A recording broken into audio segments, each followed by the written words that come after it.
各位朋友，冰箱回到台中了。然后，这2天有个刘姓作家说我们台中的早餐没有特色，然后就有人回答说炒面加东泉。什么叫做正港台中人呢？我现在在中华路的超大牛排，大家看这边有什么？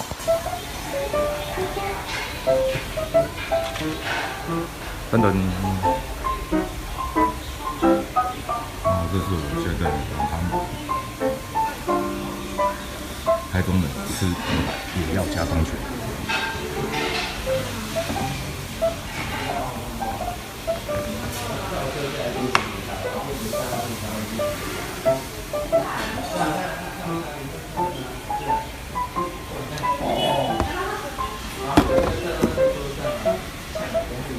这个就是正港的台中味啦。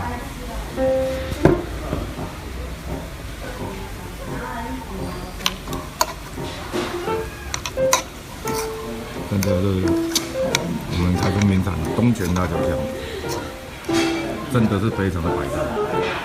不管是饭吃面，只要加进去，就妈妈超好吃。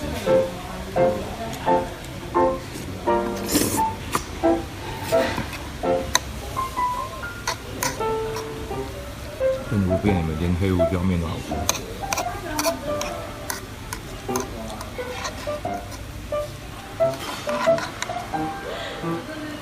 所以，那个刘先生不要再乱讲台中怎么样了。台中是有台中自己的文化的，什么的，就是。